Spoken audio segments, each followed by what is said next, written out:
Well, Daniel, thank you. I think the key issue is that most companies don't take cognizance of the fact that they've got customers who don't speak English. And so, a few years ago, we were confronted by this whole business of guests in hotels not being able to converse with the concierge or the front of house. And so, we developed a platform called BabbleText, and that provides the opportunity for non-English speaking customers or clients or guests to be able to engage with front of house and concierge, and the business has grown from there. But the reality is that when going global, you've got to have that global reach. You've got to have that global conversation, and hence you've got to have it in multiple languages. Many years ago, I was living in Dubai, and I was working with Emirates Airline, and they had a global reach. And when we would do a flight, we might have up to 20 crew from different regions of the world. And because we had 100 destinations around the world, we had customers of 100 different nationalities. And what would be really good for some customers is that we would do the PA in multiple languages. So the aviation language is English. The language of Dubai is Arabic. And then we would also have a local speaker based on the destination. So if we're flying to Japan, we would also have somebody who spoke Japanese. And one of the things that the customers loved was that they would hear the PA in multiple languages. One of the things that the customers hated was they had to hear the same PA 3 times. And the PA goes for about 7 minutes at a time. So you got 21 minutes worth of messages before you even get the aircraft off the ground. Look, Daniel, I've heard that story before, and I have to say that it's so reminiscent of days gone by. But look, I think that the interesting experience that I had, and again I go back to where I started, which was in the hospitality sector, when you see a guest in the hotel being able to converse in their language, there is warmth, there is excitement, there is a sense that this particular hotel cares for me. And I think that's the key. It's respect for the language. It's respect for the customer. And, to have a situation where it's 21 minutes before it takes off, you certainly get the message. You certainly get a few language lessons as well. But I think it's interesting, the mindset of customers who enjoy conversing in their language. They just bubble with excitement. They feel warm, they feel respected, and then they spend. In many languages, it's very hard to translate concepts. And what I learned in aviation was the language of aviation is in English, and the concepts exist in English.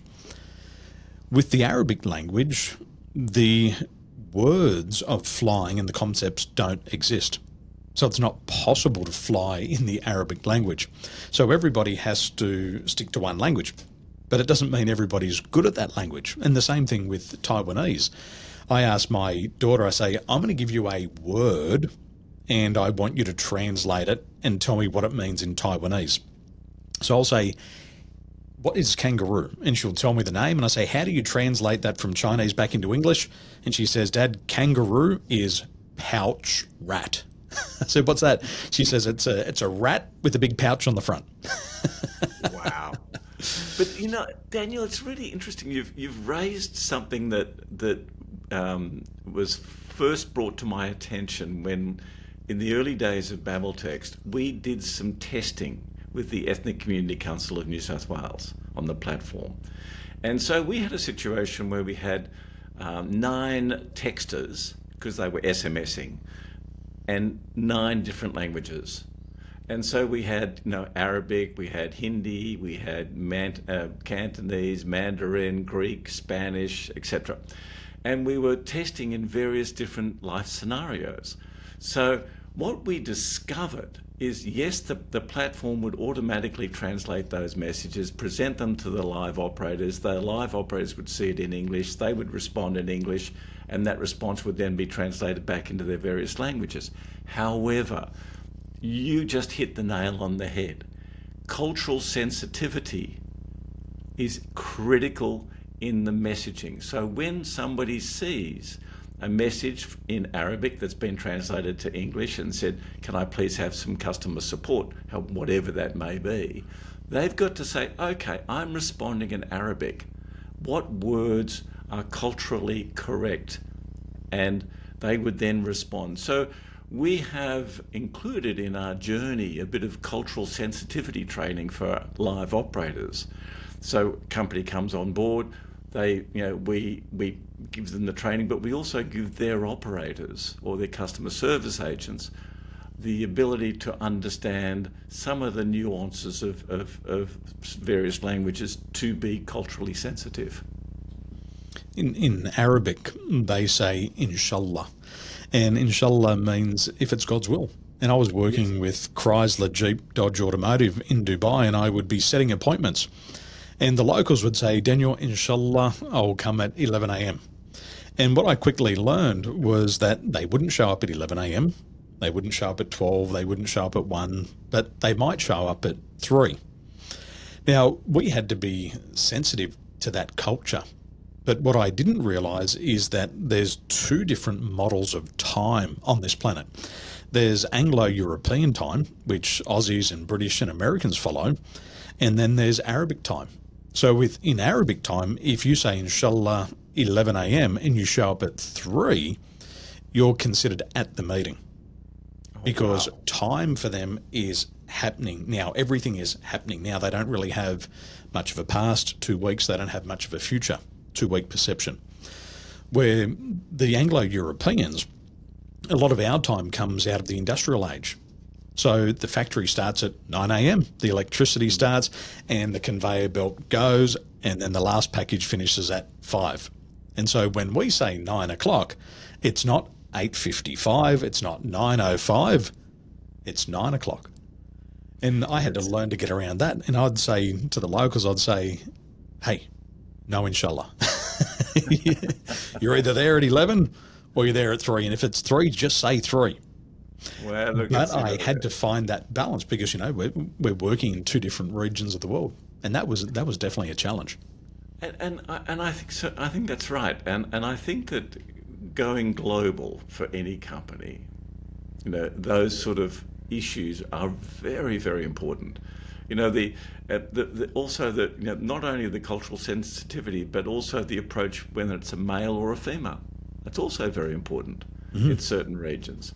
And look, it's a learning curve, Daniel. From our point of view, what we're doing is the more business we have, the more library of conversations we have, the more we get our translation more accurate. But in the main, what we have found is the shorter, the sharper, the more succinct the response, the more accurate the translation, and more accurate to be culturally sensitive as well. So, it's a journey though, because we're in this global marketplace, and we've recently set up a big service for the American universities, and in the American universities are a potpourri of languages and of cultures. And I never, we always thought America, it's English, Spanish, full stop, end of story. Well, guess what? That's not the case at all. It's English and it's Spanish and it's Vietnamese and it's Mandarin and it's Cantonese and it's Arabic, and they are like a fruit salad, and so we were very warmly received when we put our multilingual platform in place for some of these universities, and it's a fascinating experience. I went to the Western doctor here in Taiwan. So they either practice Western medicine or Chinese medicine. So I went to the Western doctor and they practice Western medicine and they spoke Chinese, and I don't speak Chinese. So to the best of their ability, once they gave me the instructions for the medication, they then translated it via Google. and not all those concepts translate. So when they wrote it in English, they said this medicine might create spiritual excitement. Now, I've never had medicine before that could activate that, and I was really looking forward to it. And as my wife and I talked about it, it was quite funny because those concepts don't exist. But the language that we use in talking about simplification, what I know about the English language, there's about 170,000 words in the English language, yet the average person has a vocabulary of around about 5,000, which is about the amount of words that a young teenager, maybe somebody 11 or 12 would have. And if you can speak, a couple of like 2,000 or 3,000 words, you can live in any population. If you can speak 5,000, you're doing really good. And I agree with that simplicity. If we can communicate the message simply so that everybody can understand it, I believe that's more powerful. No, look, I totally agree with you, Daniel, and I think that I think the interesting part about it is when you're dealing with issues. Now we use messaging, we don't use voice. Okay, so all of our business is about messaging. SMS, Facebook Messenger, WhatsApp, etc., etc. So we're relying on text, and so when people text in, that's where we do the translation and present it to live operators. But you've just touched on a very interesting point. When you're talking about medical issues or legal issues, a lot of the medical terms are Latin or derived from Latin origin. Now, Latin, to translate Latin, is not much fun at all. And it's very interesting. So when we have clients who want to do medical customer service or legal customer service, we counsel them to support that by providing links to their responses to a PDF or a web page or whatever, but clearly articulates in their language their particular issue.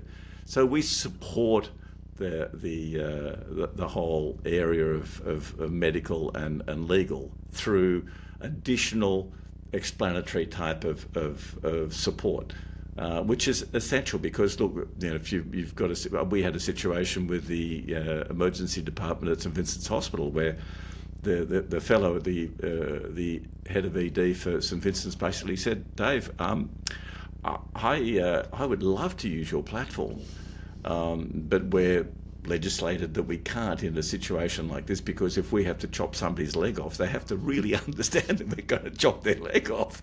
So, you get these quirky little situations. But I think the whole area of messaging and what's happening in messaging now is what we commonly refer to as predict and prevent, because messaging is data. Right? And data can be analysed. And there is a remarkable story with an organisation in America called the Crisis Text Line, which I've had the privilege of talking with Nancy Lubin, who's the founder of it. Most fascinating lady, just remarkable. But they fundamentally like a lifeline. So they're there to support people who are in trauma, and it's a fantastic organisation. And they are in 5 different countries around the world now. And they're much like Lifeline in Australia, and they do a remarkable job. But to the point I'm raising is that they have such a depth of library of conversations of people. They are able to use AI to predict the propensity for that person to actually commit suicide. So they then use AI to predict and prevent. So they do an intervention. So it's a fascinating use of technology, and it's probably they've been doing it now for some years. So they're well advanced to everybody's intoxication with AI at the moment. So they sort of invented the wheel in my mind. But that whole logic of predicting and preventing is a fascinating logic and a fascinating initiative. And you know, I hope one day that I can rave about my platform doing the same thing. But you know, it's as they say, it's a journey with any business.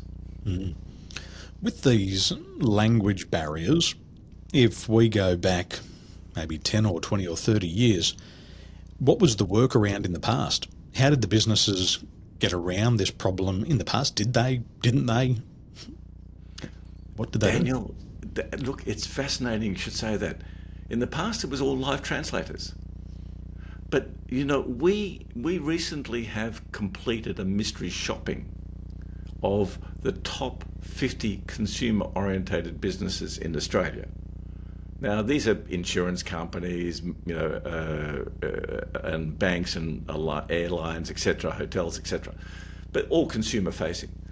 Now, of the mystery shopping, so we go and do mystery shopping, and we then present ourselves as a Cantonese speaking or a Mandarin speaking or an Arabic speaking, etc., organisation. 3% of the 150 companies that we've already mystery shopped, 3% have any degree of language support. Majority of companies just turn around and say, listen, I'm sorry, I can't help you. But they don't take cognizance of the fact that they've got global customers, or in Australia we have a significant number of non-English speaking residents. So, you know, here are companies turning around and saying, okay, well, you know, historically we had live translators. Well, guess what, guys? The world is now global, and you know, in Australia is a typical example. You know, so you know, we see that as an opportunity, but companies have got to take their head out of the sand and say, well, look, you know, I'm very happy to do business with somebody who speaks Cantonese. I'm very happy to do business with people who, you know, speak, you know, only Arabic. And so, you know, we're trying to open those doors, but there is a significant reluctance out there. They think everybody speaks English. Guess what? They don't, you know. We owned a pawnbroking business from the late 90s to the late 2000s. And as a family, I learned Latin at school, and I thought to myself, what is the point of learning Latin? I'm never going to speak it to anybody. I then learned Chinese, but I had nobody to practice with outside the classroom. If I would have known I was going to marry a Taiwanese, I would have paid more attention. But in our business, it was always the English language. So if somebody from outside of the Western Sydney came in and they spoke a different language, then all we had was the calculator. That's the number, and then everybody's punching their fingers on the calculator.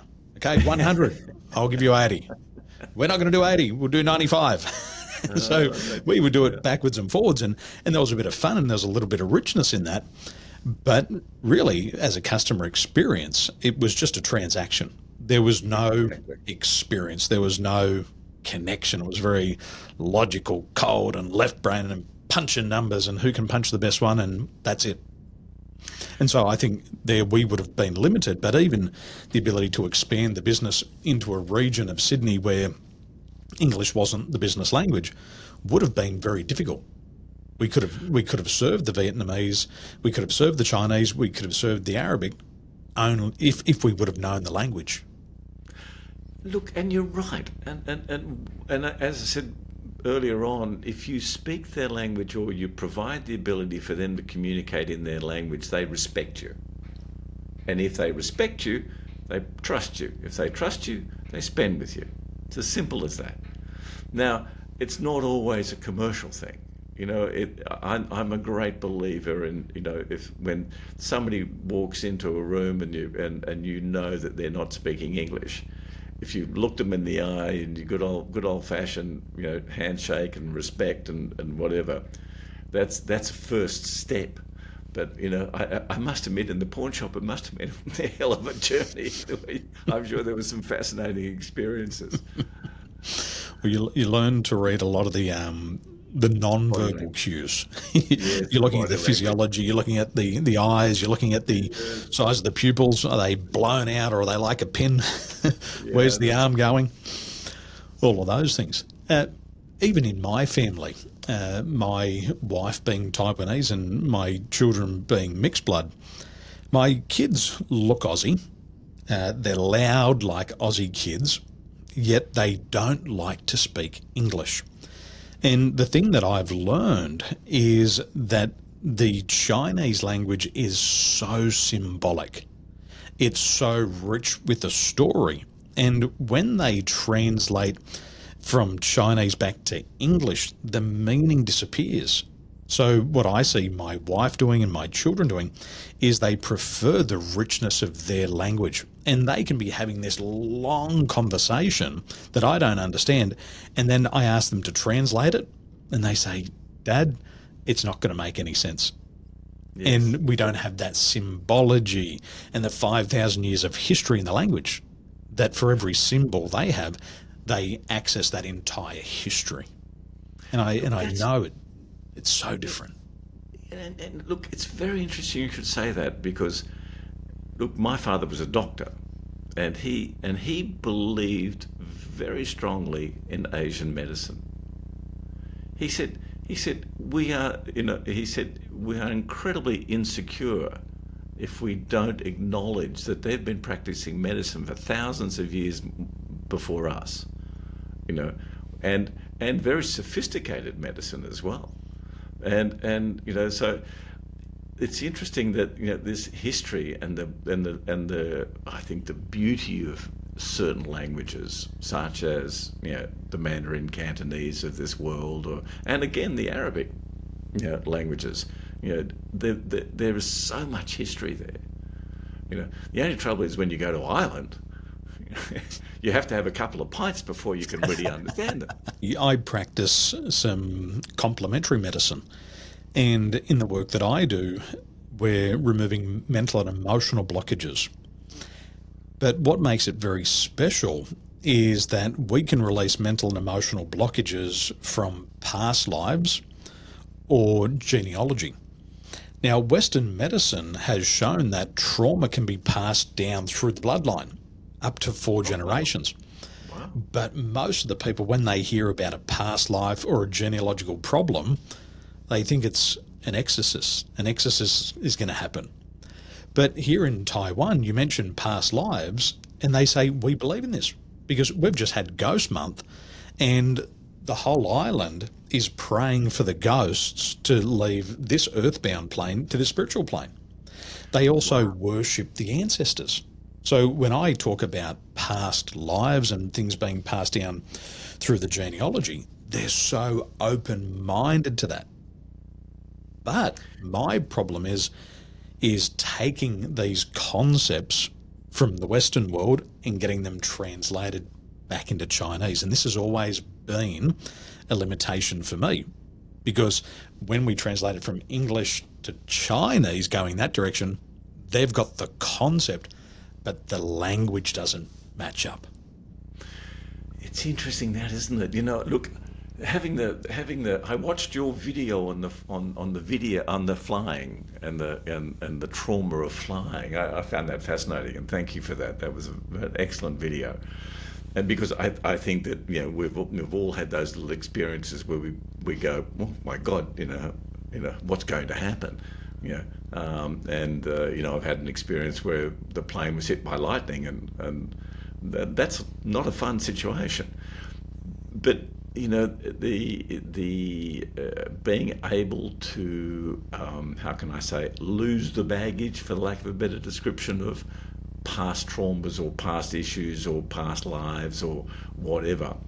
I'm delighted that you're specialising and you're helping people in that space, because if you can help people relieve themselves of some of that, for lack of a better description, baggage, and forgive me if my terminology is incorrect. It's the truth, because we take the baggage everywhere. We take it from one relationship to another. We take it from yesterday to today to tomorrow. It is mental baggage, and it's heavy.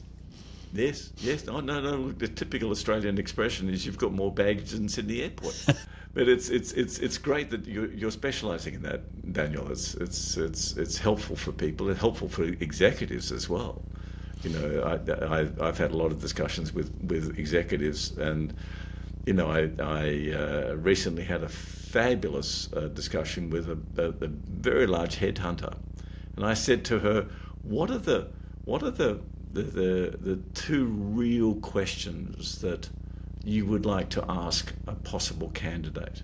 What are the killer questions?" And she said, "There's only two." And I said, "Well, what are they?" And the first question is, "What did you learn from your parents?" Yeah. And the second question is, if you were having a dinner party, who would you invite to your dinner party? So, and it profiles people very, very quickly. And it profiles their baggage very quickly as well, because a lot of people's baggage, I'm assuming, and you're more of an expert at all of this, but a lot of baggage comes from parents, and so it's an interesting course you're taking there, Daniel.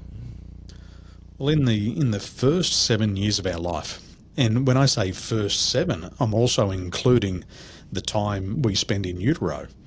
And the mental programming, emotional programming happens from the time of conception. And doing things like past life experiences and regression therapy with thousands of people around the world, we have people recalling conversations their parents were having during conception. Wow. And they've gone and validated this with their parents. So it's fascinating because the unconscious mind records everything that's ever happened. Anything you see, anything you hear, anything you feel. But especially in utero, anything that the mother goes through, and we call it, it's a form of stress. I forget the exact name, prenatal stress. The child also feels. So if the mother has been physically abused by the father, then the child will untake that uncritically and store it as a memory that they've been abused by the father. And then later on, there's a trigger later on in life, and they'll have a chain of memories that is false. And they'll believe that the root cause of their painful memories was when they got abused by their father, who's never ever laid a hand on them. And for me, in terms of language specifically, if anybody asked me, what did you do in your childhood? I'd just tell them, I went to therapy. I got diagnosed with learning disability, so I spent 5 years in therapy, and I couldn't learn in a linear way. So they said, Daniel has linear sequential learning disability. And I get all things muddled up, and what I saw on the board, I couldn't get down to the paper, and when I spoke it out loud, it didn't make sense. But then I realized when I was older, that was actually a superpower. And that led me to studying hypnosis. And I found that the way that I naturally spoke didn't make a lot of sense, but it would hypnotize people. So when I learned hypnosis, I went, if somebody told me I was hypnotizing people when I was 11, I would have kept doing that. But I didn't realize. You've certainly got a fabulous voice. I'm surprised you're not on commercial radio and preaching your ideas on commercial radio, because they could do with you, I can assure you. Well, I've got 150 leaders who I'll put into trance tonight in a business training. So they're coming to learn how to make better decisions. And when we make decisions, it's an unconscious process. And all of us have so many different biases. And it comes from things that we've been told when we were young. We look at mum and dad, we learn from them. We look at grandmother and grandfather. We take on what's happening in the environment. And all of that influences how we make decisions. And then every single day we say we've got about 60,000 thoughts. And 95% of those are on repeat. So without knowing it, we just keep doing the same things over and over again. And it's been proven that one of the fastest ways to change your wiring is through hypnosis. Because in a state of hypnosis, you're very susceptible to suggestion. And most of us have been told our whole life what we can't do, what we can't achieve, what we can't have, what we shouldn't do, who we can't date, who we can't marry. And then you start to tell the mind what it can do, and very quickly you give it a new direction. And it's interesting, people who are limited before hypnosis are now unlimited afterwards. and they're free, and that comes down to the power of language. And this is what I love. What you're doing here is you're giving people a new way to communicate, a new way to connect, and I believe it's going to have a big impact on our future. So when you look out over the next 5 or 10 years, how does the future change based on what you're doing with Babel text? Daniel, I think look, that's a fabulous question, and thank you for asking. I think that the key for us is to learn as much as we can about how people like to communicate through messaging channels. Because when you talk voice, when I'm talking to you now, we talk in a particular manner. We're fluent, and you're responding, and I'm responding back. It's a much more fluid experience. With messaging, it's a situation where you are providing a simple, short, sharp, succinct request and answer. So it's a backwards and forwards type thing.